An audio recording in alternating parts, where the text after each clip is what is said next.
News 18 लोकमतमध्ये आपलं स्वागत आहे। मी सुरेश जाधव आणि बीडमध्ये मांजरसुंबा या ठिकाणी मराठा समाजाची जी बैठक होते त्या बैठकीला मनोज जरांगे पाटील देखील उपस्थित लावतात आणि अवघ्या काही वेळामध्ये ही बैठक उपस्थित होणार आहे। माझ्या पाठीमागे आपण पाहतो अशा पद्धतीने स्वागताची जय्यत तयारी करण्यात आलेले मोठमोठे क्रेन आहेत, जेसीबीच्या माध्यमातून पुष्पवृष्टी देखील केली जाणार आहे।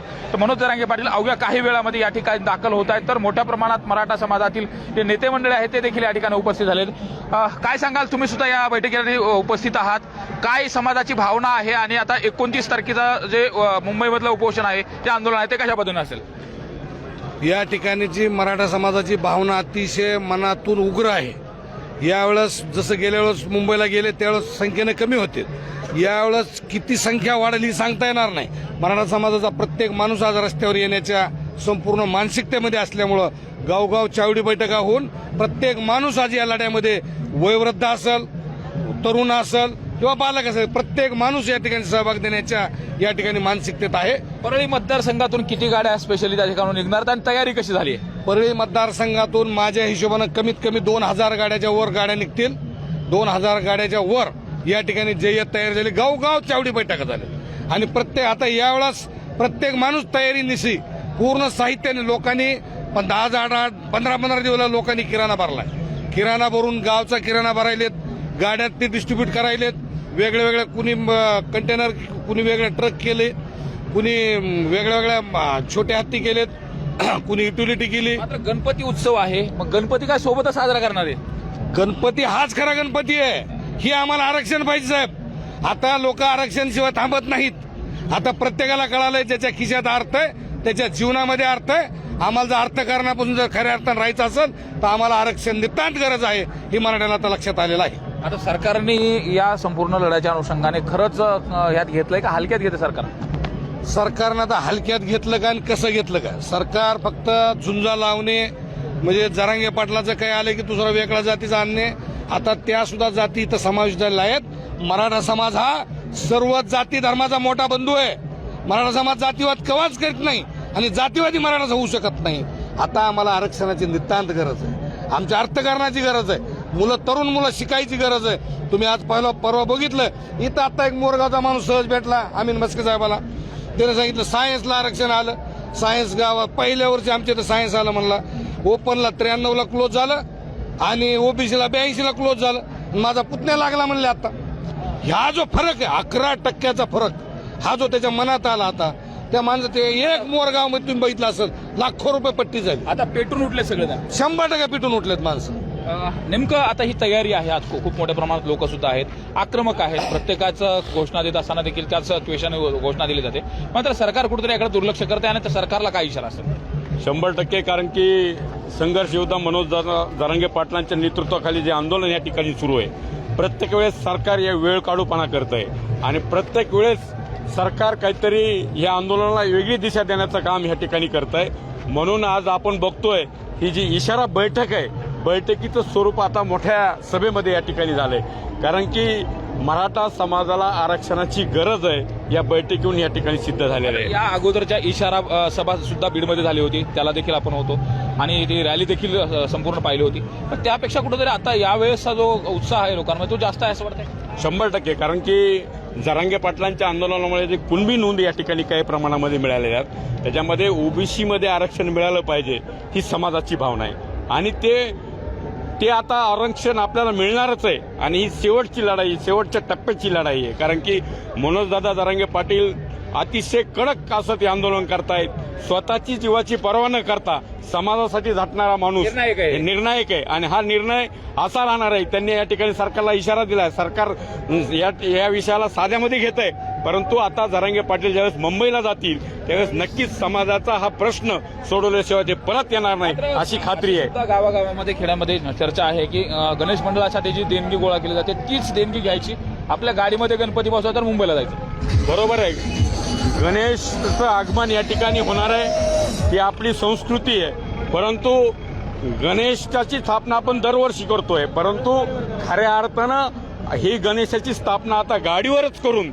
गणेशाला या ठिकाणी जे वाहन आम्ही करणार आहेत गावातून त्याच ठिकाणी मूर्ती बसून तिचं विसर्जन आम्हाला समुद्रात करायचंय असा इशारा देखील मनोजदादा पाटलांनी या ठिकाणी दिलेला आहे। म्हणून आमचा यावर्षीचा गणपती आमच्या सोबत मुंबईमध्ये आम्ही घेऊन जाणार आहेत असा इशारा या ठिकाणी समाज बांधवांनी या ठिकाणी दिला आहे. तर आता गणपती तर तुम्ही समुद्रामध्ये विसर्जन कराल, पण आंदोलन नेमकं कुठपर्यंत चालणार आहे ना? आरक्षणाच्या अनुषंगाने जोपर्यंत ठोस निर्णय होता नाही तोपर्यंत काय भूमिका असेल? ओबीसीतून आरक्षण मिळाल्याशिवाय आंदोलन बंद होणार नाही अशी भूमिका दादांनी या ठिकाणी घेतलेली आहे आणि त्याला हा समाज बांधव त्यांच्या पाठीशी या ठिकाणी उभा राहिलेला आहे. आता दादा एकटे नाहीत, संपूर्ण समाजात या ठिकाणी एकटा आहे आणि जो कोणी ह्याच्याकडे दुर्लक्ष करीन त्याला समाज दुर्लक्ष केल्याशिवाय राहणार नाही अशी भूमिका समाजाने या ठिकाणी घेतली. इशारा देखील दिला जातोय.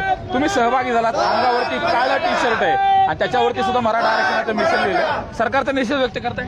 ही पूर्णपणे सरकारचा आम्ही निषेध व्यक्त करतो, कारण आम्ही बालाघाटावरले पूर्णपणे काळे कपडे घालून ह्या देवेंद्र फडणवीस सरकारचा जाहीरपणे निषेध करत आहोत आणि गणपती घेऊन जाऊन फक्त त्या मुंबईतले आणि चाकर नाम्यालाच गणपती मुंबईतला पाहायचा आहे का? आम्ही खेड्यातले पोरं एकदा बघू आणि मुंबई एकतर त्यांनी आरक्षण दिलं तर गुलाल घेऊन जाऊ आणि नाही दिलं तर मुंबईतच बसू. आरक्षण घेतल्याशिवाय माघारी येणारच नाही. आता मुंबई चक्का जाम करायची, चक्का जाम होणार. आता ते काय, तिथं आमचे बांधव आहेतच ना. आमची इच्छा नाही चक्का जाम करायची किंवा कुणाला त्रास द्यायची, परंतु आता आमचा गणपती हा मुंबईतच राहणार आहे आणि तिथं त्याचं विसर्जन समुद्रात करणार. कशी कशी केली, काय काय सोबत घेतलंय, नेमकं तिथं किती दिवस राहण्याच्या अनुषंगाने? पूर्ण आम्ही 1 महिनाभर राहण्याच्या तयारीने निघलेलो आणि टेम्पो ते सर्व घेतलेले. आम्ही गॅस भट्टे घेतलेला आहे, गॅस घेतलेला आहे बनवायचं.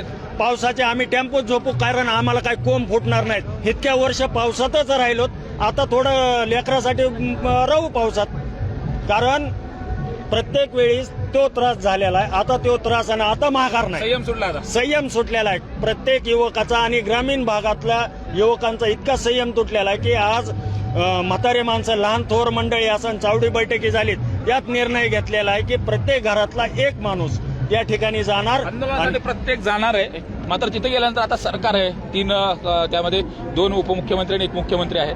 काय इशारा असेल त्यांना? आता आताही हलक्यात घेत आहेत का? विचारणा आम्हाला आरक्षण पाहिजे, कुणबी मधून आम्हाला आरक्षणच पाहिजे. आरक्षण घेतल्याशिवाय मुंबई आम्ही सोडणार नाही. सरकारने ठाम निर्णय, आमचा ठाम निर्णय. सरकारने आरक्षण दिलंच पाहिजे आम्हाला. आम्ही गरीब मराठी आहे. लोक आहेत. शेवटी या ठिकाणी आलेले जे सगळे समाज बांधव आहेत ते कुठून आलेले, तर नेमकं इथं सगळं जे व्यवस्था आपण पाहतो का आता आत्ताच चक्का जाम झाला ते दिसतंय. असं आहे की ह्या ठिकाणी जी बैठक होते ही इशारा बैठक म्हणून या ठिकाणी आयोजित केलेली आहे. फक्त निवेदनाची बैठक आहे. मुंबईला जे 27 तारखेला निघणार आहेत त्याचं काय काय नियोजन गावातल्या लोकांनी केलंय, गाड्या किती निघू शकतात ह्याचा आढावा या ठिकाणी होणार आहे. त्याच्यासाठी ही बैठक हिला सभेचं स्वरूप आलंय. म्हणजे लोक किती आक्रमक आहेत ह्या विषयावरती ह्याच्यावरून सिद्ध होतंय. म्हणून आलेला माणूस हा स्वतःहून आलेला आहे, स्वतः पैसे खर्च करून या ठिकाणी आलेला आहे आणि स्वतः तयारी केलेली. आता मोरगावचा विषय, आम्ही इथं हॉटेलमध्ये बसलो होतो, त्या ठिकाणी तिथले युवक भेटले. 3 लाख रुपयाची देणगी त्या गावामध्ये चावडीमध्ये बैठक घेऊन या ठिकाणी त्यांनी केलेली आहे आणि जवळपास 30-35 वाहनं एका गावामध्ये लावण्याचे काम केलंय.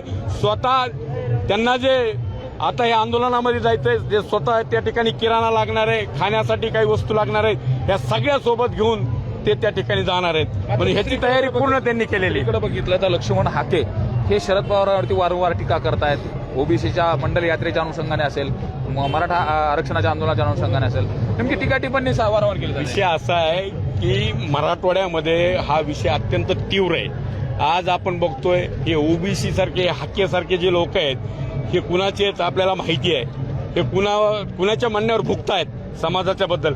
अनेक ओबीसी नेत्यांनी मनोजदादा जरांगे पाटलाला या ठिकाणी पाठिंबा दिलेला आहे. आमच्या धनगर बांधवांनी या ठिकाणी येऊन त्यांना बैठकीमध्ये येऊन या ठिकाणी आम्हाला तुम्ही जी मागणी करतायत ती रास्त आहे समाजाची मागणी आणि आमचा पाठिंबा आहे अशी भूमिका ओबीसी बांधवांनी देखील या ठिकाणी घेतलेली आहे. परंतु एक टिपिकल लोक या ठिकाणी ह्याचं राजकारण करतायत आणि ह्या आंदोलनाला वेगळी दिशा देण्याचं काम करतायत. लोकप्रतिनिधींना काय इशारा असेल किंवा काय आव्हान असेल या मोर्चामध्ये किंवा हे जे तुमची रॅली निघणार आहे त्या रॅलीमध्ये सहभागी होण्याच्या? लोकप्रतिनिधीच्या पाठीमागं समाज या ठिकाणी उभा राहिलेला आजपर्यंत कुठल्या ना कुठल्या माध्यमातून. आता समाजाला गरज आहे, त्याच्यामुळे लोकप्रतिनिधी देखील समाजाच्या पाठीमागे आलं पाहिजे, नाही तर भविष्यामध्ये लोक त्यांना गावात येऊ देणार नाही अशी परिस्थिती. तुम्ही काय इशारा द्याल? एकंदरीत सरकारमधले मंत्री आहेत, आज रस्त्यावरती फिरतात, मोठे मोठे ताफे आहे, सगळं काय आहे, पण मराठा आरक्षणाचा एवढ्या दिवसाचा प्रश्न आहे. मनोज जरांगे पाटलांना मागच्या वेळेस मुंबईमध्ये आल्यानंतर तोंडाला पानं पुसले, परत माघारी पाठवलं, काही फसवलं गेल्याची भावना लोकांमध्ये. आता काय भावना नेमकी? आता मनोज जरांगे साहेब फसणार नाहीत, समाज फसणार नाहीत, माणसं फसणार नाहीत. आता आरक्षण घेऊन गुलाल घेऊनच गावाकडे यायचं ठरलंय प्रत्येकाचं. आता गुलालच आहे आता आणि जसं मस्के साहेब म्हणले, आता लोकप्रतिनिधी आता जर समाजानं इतके दिवस पाठिंबा दिला, आता लोकप्रतिनिधी समाजाला पाठिंबा द्यावा आणि समाजाचा पाठिंबा खंबीरपणे उभा राहिला पाहिजे. असं प्रत्येक येणार नाही त्याला काय इशारा असेल? आज त्याची पूर्ण राखरांगोळी होणार इथं. त्याचं काय होणार पुन्हा? माती. त्याची पुन्हा काय आहे? माती आहे. हा, इथं माफी नाही साहेब. आता या लढ्यामध्ये सर्वसामान्य माणूस पेटून उठला.